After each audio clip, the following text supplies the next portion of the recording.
The Flames are going to be looking to add players to their roster, but what are the main priorities of focus and concern as they head into free agency and the draft?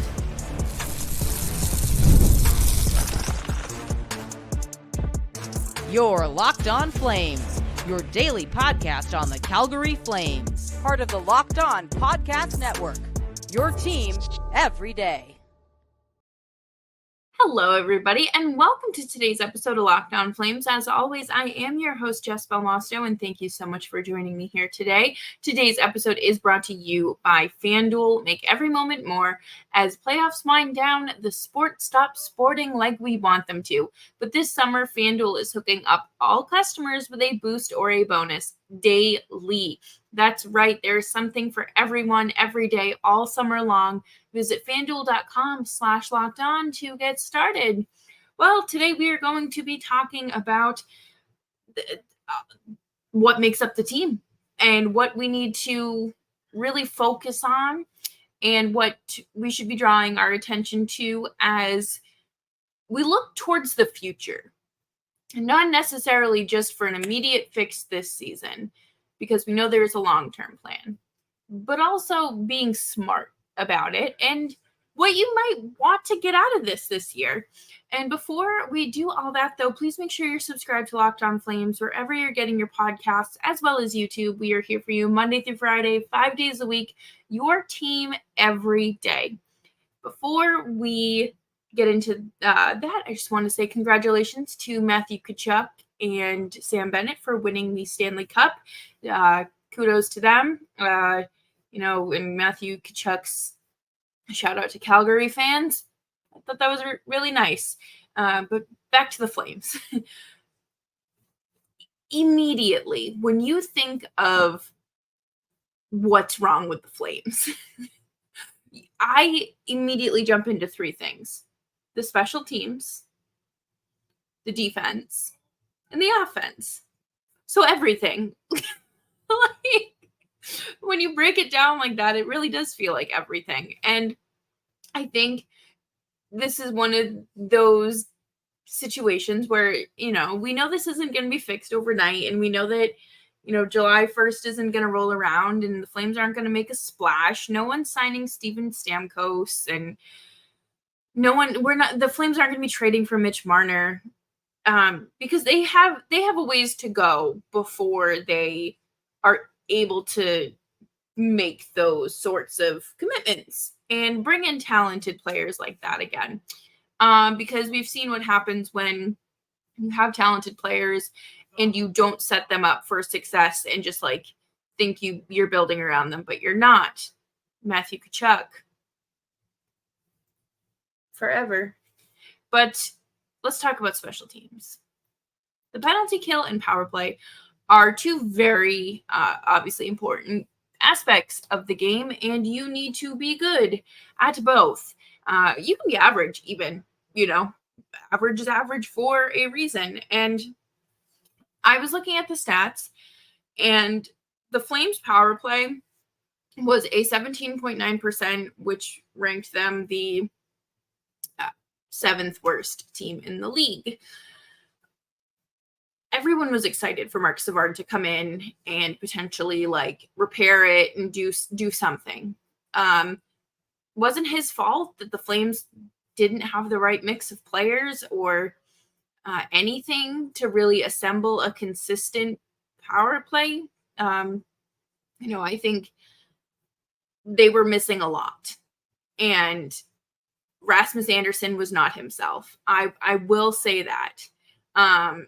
He didn't have those clappers from the slot that you're so used to, right?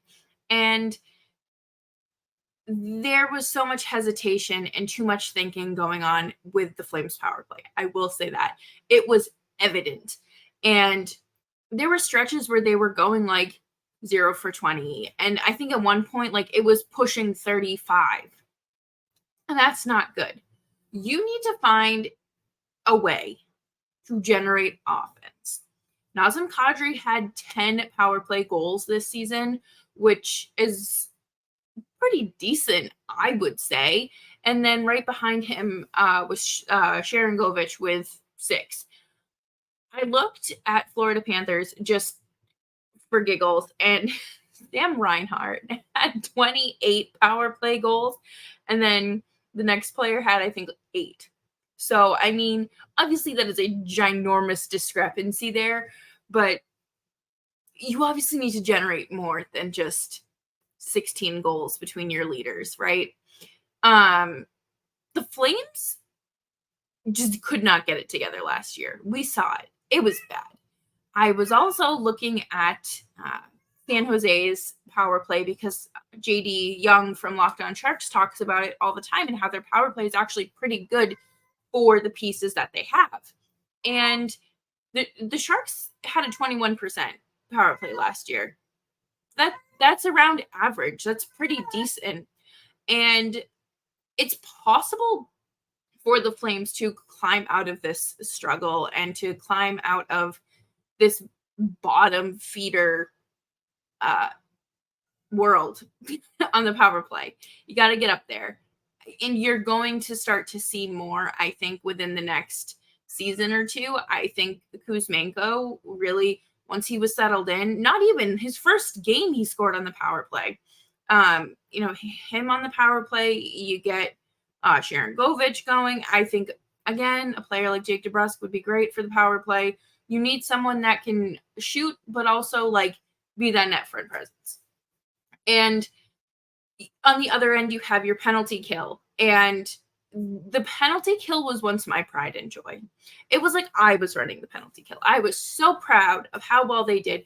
They were top 5 consistently, but you lost the glue. You lost the glue that held the penalty kill together. And I've been saying this since 2021. Chris Tanev was the glue that was holding your penalty kill together. And that's what you have right now. You are done. There is no glue. There's no Noah Hannafin. There's no Chris Tanev. You lost Lindholm, who plays a good 2-way game. You're bringing in Kevin Ball, who is a solid penalty killer. But you still have some deficits there, and it's a real cause for concern. And I think really got to focus on that. And they're going to have to put, not that the penalty kill was perfect or close to it, but it felt effortless. It came so naturally for this team, and now they're going to have to work for it. And there's just holes on your blue line, and you need to put a little Band-Aid over them and just get it together just for a little bit, which goes to setting up Dustin Wolf. And we're going to talk more about the defense coming up next, because this is something that has me scratching my head. And we will be right back after this, because we are going to take a quick break here and chat about FanDuel. I love sports, and I love them so much that I never want them to stop. But as the playoffs wind down, we get fewer games, and the sports aren't sporting like I want them to. But FanDuel lets me keep the sports going whenever I want. All I have to do is open the app and dream up any bets anytime I am in the mood. And this summer, FanDuel is hooking up all customers with a boost or bonus play daily. That's right.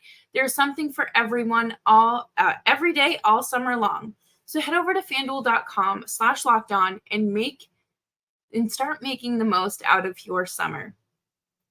FanDuel.com, official sports betting partner of Major League Baseball.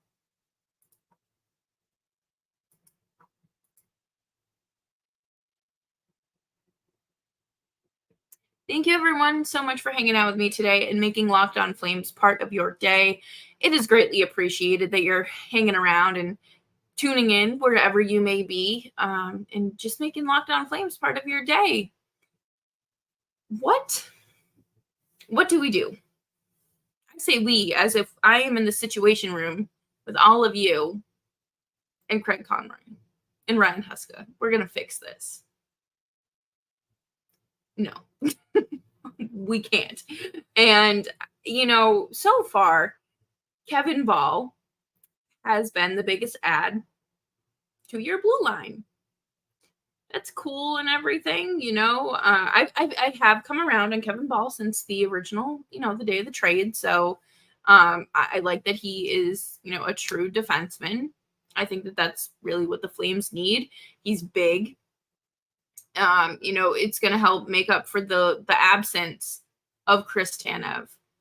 Do I hope that they're able to add some more? Yeah, absolutely. I think it's always good to have options.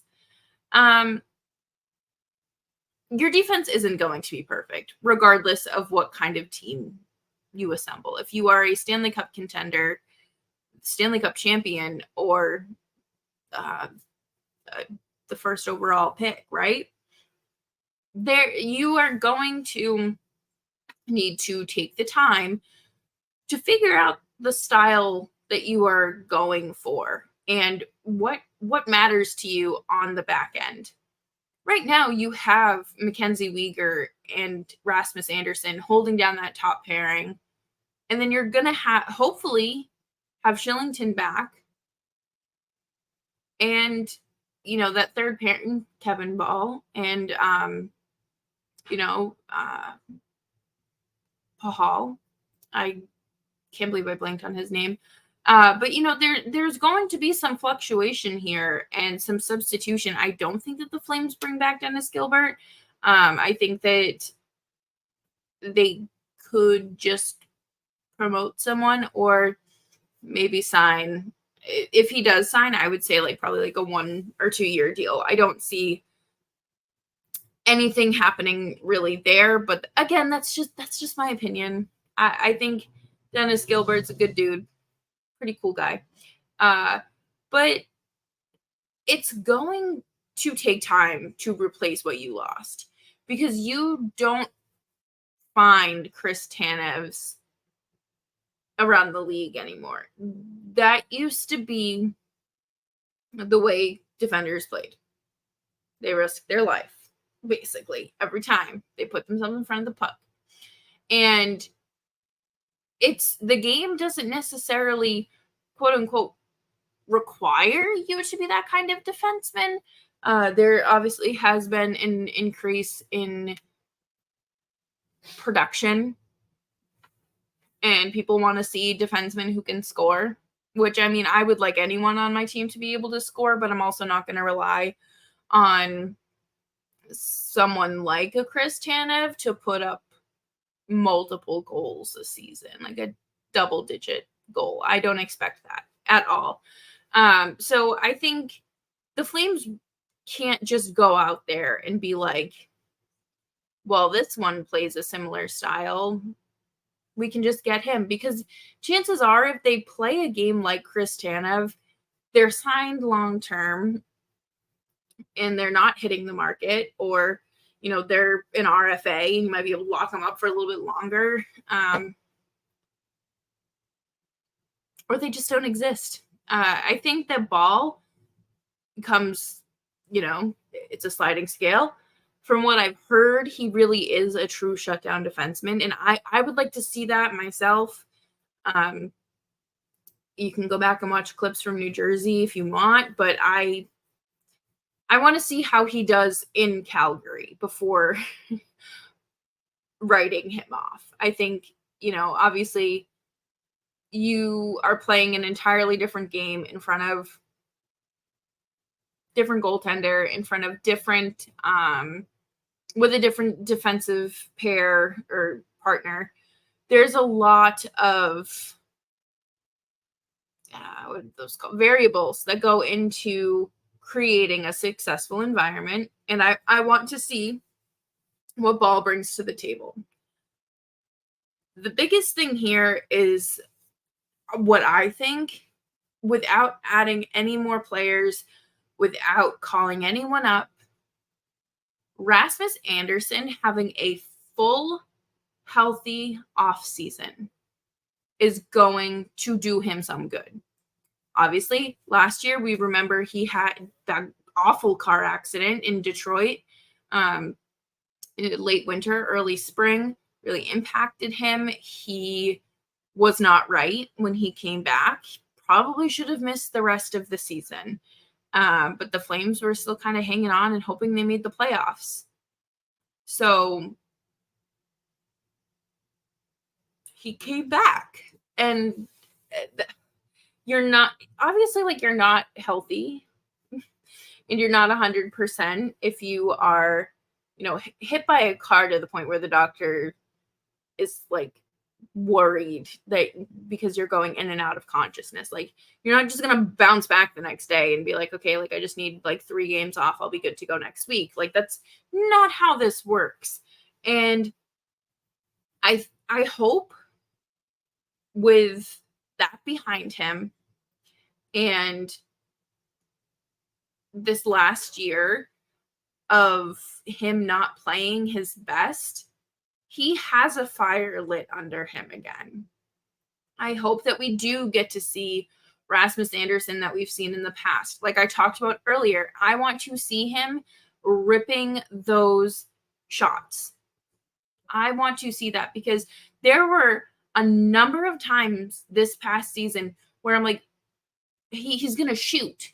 Like anyone that has watched Rasmus Anderson play hockey, you know that he's going to shoot the puck here. And he wouldn't. He just passed. And there was a lot of overpassing for him. So I don't know if it was a confidence issue, if something was like tweaked and bothering him, if he just wasn't reading things right. And, he did have a lot of external factors going on too. Like we mentioned, recovering from that injury.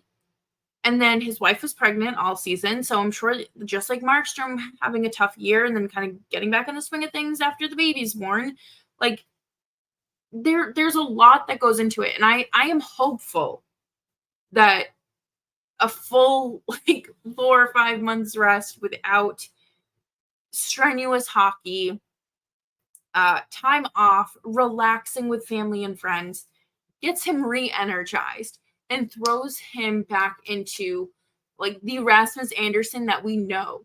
The Rasmus Anderson that is like the heartbeat of this team. Like next to Mackenzie Weegar, those two are so passionate and loyal and competitive that it is so fun to watch them. And we are so lucky to have them on the same pairing together and soak it up while we can, right? Because you never know. You never know what might happen and who might be getting traded next. Because it's rough out here in Flames land. But it's also a beautiful day to re-sign Oliver Shillington. Kind of shocked that it's taking this long, considering both sides have expressed that they want this done. So let's get it done. I don't want someone snatching him up come July 1st. I don't think anyone wants that. But coming up next, we're going to talk about the offense and just what might we expect from these youngsters that are taking leaps.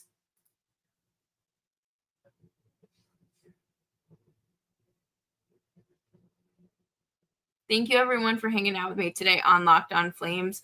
Make sure you are following the show wherever you're getting your podcasts, and you can follow me on Twitter at Jess Belmosto.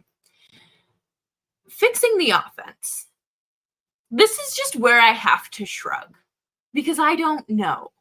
I don't have an answer for this. And if I did, I would have called Craig Conroy's office and said, have you ran this option yet? And I truly believe he would say, no, we haven't thought of that. And then magically, the offense is fixed. Jonathan Huberdeau is putting up 85 points a season. Matthew Coronado, Connor Zary are Calder, they're in the candidate talk for the Calder Trophy. Obviously did not happen, is not going to happen. And they have to find a way to make it work. You need better players, okay? Like we talked about for the power play. You need better players if you want to be a better team.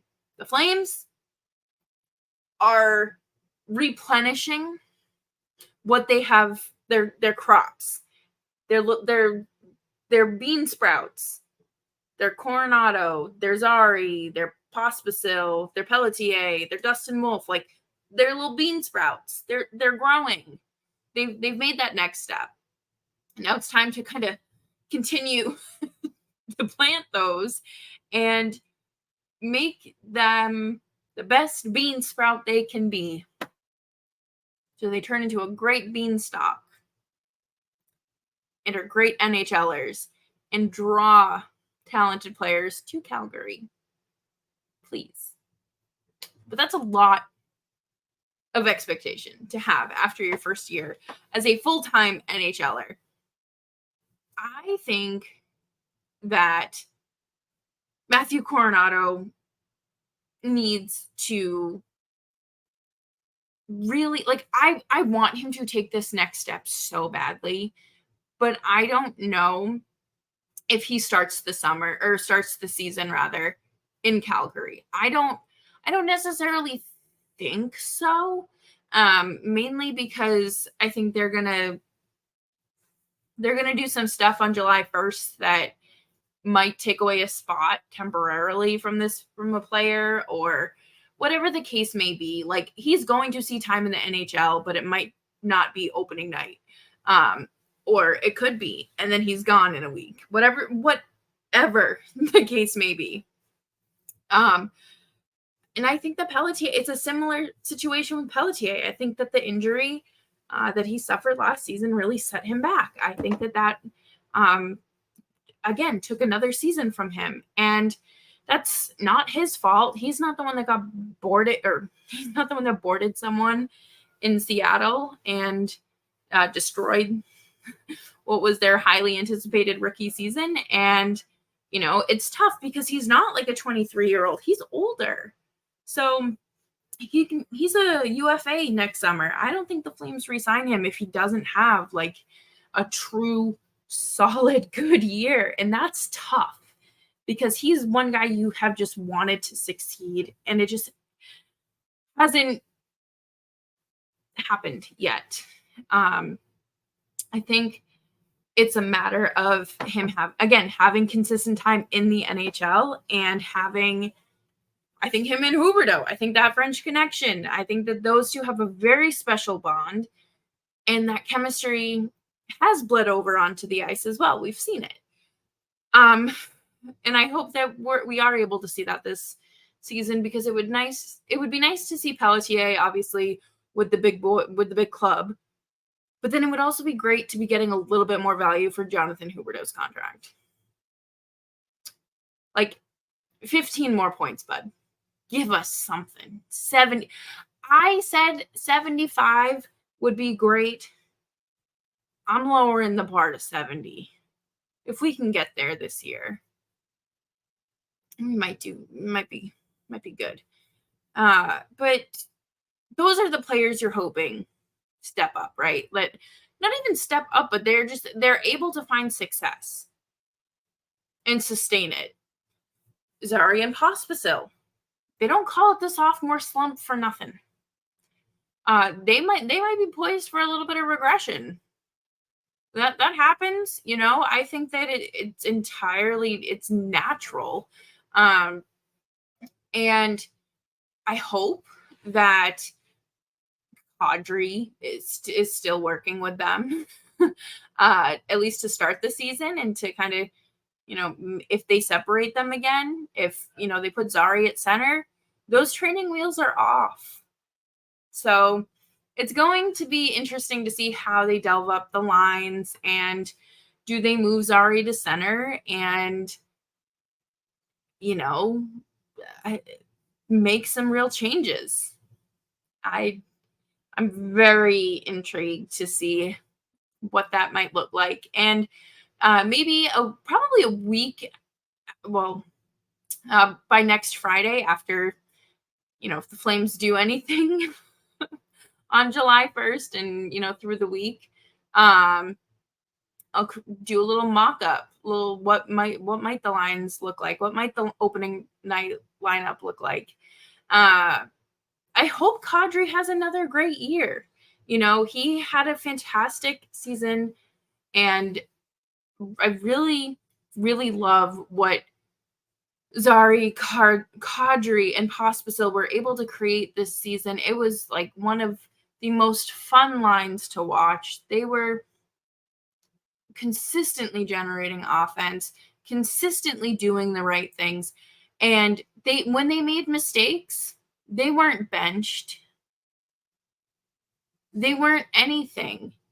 They were allowed the opportunity to learn from it and try it again. And I appreciate that with Ryan Huska.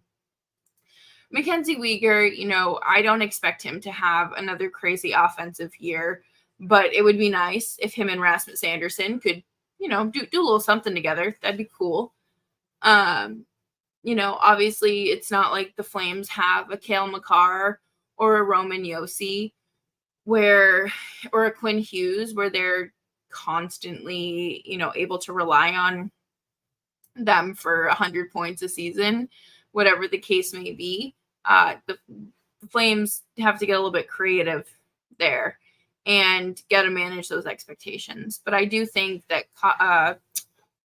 Anderson and Weegar are, they're a good pairing, and they'll play off of each other offensively the same way they do defensively. And I want to see something similar to what we saw last year with Igor Sharangovich. This is going to be his second season in Calgary. He's going to be, he's on an expiring contract. He's one of the 8, I think, next year holds. So that's exciting. He has the opportunity to play for a decent contract, whether that be long-term in Calgary or a little short-term deal, and maybe he gets traded. Who knows? I think Kuzmenko is in a similar situation here. I think that he does get traded by the deadline. You saw what he was able to do for the Flames that second or late half of the year, and I'm sure you can bump up his value even more. Look at what Vancouver gave you. I mean, that was really for Elias Lindholm. Let's be honest. But you could fetch a decent return for him. There's not a doubt in my mind. You could get something good. So Mangiapane's up there too. Those 3 guys, they're all on expiring contracts. So it's up to them to dictate what's next. And I don't particularly think Sharangovich is like going to sign an extension before camp or anything. I think this is something that's going to go on for, a couple months, maybe even into the next year. Who knows? But I don't want to see a world where Craig Conroy just lets him walk. Either lock him up or give us something for him.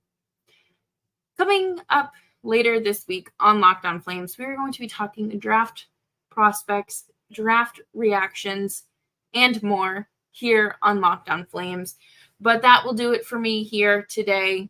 Make sure you are subscribed wherever you get your podcasts, as well as YouTube. We are here for you Monday through Friday, 5 days a week, your team every day. Thank you so much for making the show part of your day. Send the show to your favorite Oilers fan, your ex, maybe someone that you work with. I mean, the Oilers lost, Flames lost, but at least the Flames got a shout out from Matthew Tkachuk. But yes, I will see you all tomorrow on another episode of Locked On Flames. Until then, stay safe, stay warm, stay dry, stay kind, stay hydrated, and just be nice.